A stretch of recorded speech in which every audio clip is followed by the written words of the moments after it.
নিয়ে এনআইএ মানে কি বলবো পুলিশের অসহযোগিতার অভিযোগ তুলছে। এটাই তো পশ্চিমবঙ্গের বাস্তব স্থিতি। ভোট পরবর্তী হিংসা 27 দিনে আমাদের 56 জন বিজেপি কর্মী খুন হল। 27 জন মহিলা প্রকাশ্যে দাঁড়িয়ে বলল তারা গণধর্ষিতা হয়েছে।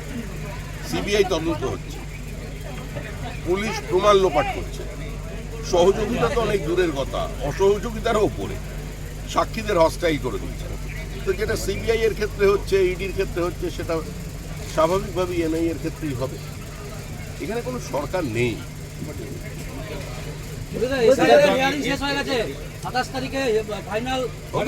নির্বাচন কমিশনের বিষয়।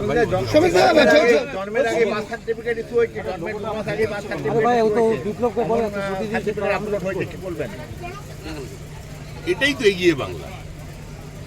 42 বছরের দাদু আর 22 বছরের নাতি পাবেন কোথাও? এই যে বলে বাংলা এগিয়ে, এটাই তো সবচেয়ে বড় নিদর্শন বাংলার গর্ব।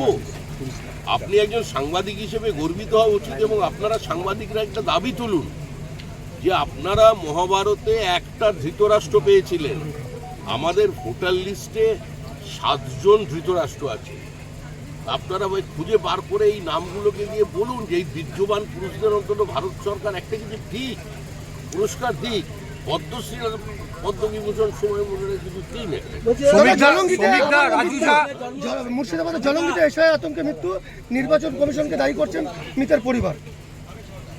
জলঙ্গিতে বৃদ্ধার মৃত্যু এশিয়া আতঙ্কে কিছু বলার নেই। এই সমস্ত মৃত্যুর হিসাব নিকাশ মানুষ বিধানসভা শ্রমিকদা রাজু ঝাকে কয়লা মাফিয়া রাজু ঝাকে দলে নিয়ে বিতর্ক তৈরি হয়েছিল। আবার একজন ধর্ষণে অভিযুক্ত, তাকে দলে নেওয়া হলো। ধর্ষণে অভিযুক্ত, বিহার জেল খেটেছে এবং জলাভূমি বুঝিয়ে দখল করেছে, সেরকম লোককে আবার দলে নেওয়া হচ্ছে। এরাই কি আপনাদের দলের সম্পদ? আপনি যে অভিযোগ করছেন তার উত্তর যার বিরুদ্ধে অভিযোগ আছে তিনি দেবেন। দেশে আইনের শাসন চলেছে, আইন আছে। আপনার অভিযোগের পরিবর্তে আপনি একটা থানায় গিয়ে মামলা করেন। বলছি রিঙ্কু মজুমদার তিনি লড়তে চান বিধানসভায় এবং বায়োডাটা জমা। ভাই বোনের বিয়ে হয়েছে, স্বামী স্ত্রীর বাবার নাম এক, সে তথ্য আপলোড হয়েছে। বিজেপির ডিএলএড এর সিগনেচার নকল করে যে ভোটার জীবিত, যে ভোটার সেখানে আছেন প্রতিষ্ঠিত চিকিৎসক, তার নাম সই করে দিয়ে দেওয়া হচ্ছে যাতে বিজেপি গন্ডগোল তৈরি করে। সমস্ত ধরনের অরাজক অবস্থা তৈরি করার চেষ্টা চালিয়ে যাচ্ছে।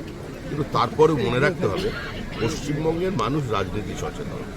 তারা দুর্দণ্ড প্রতাপ, লৌহ কঠিন সিপিআইএম এর ওই সংগঠনকে ফুৎকারে ভেঙে গুঁড়িয়ে দিয়ে দুর্বল তৃণমূলকে 2011 বলেছি নির্বাচন কমিশনকে এসআইআর কে সম্পূর্ণ করতে হবে। ফর্ম 7 যা আমাদের থেকে কেড়ে নেওয়া হয়েছে, আগুন জ্বালিয়ে দেওয়া হয়েছে, বাজেয়াপ্ত করা হয়েছে, সেই অভিযোগগুলো দিতে হবে। No SIR.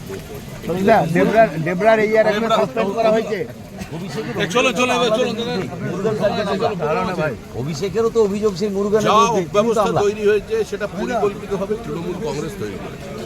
Thank you.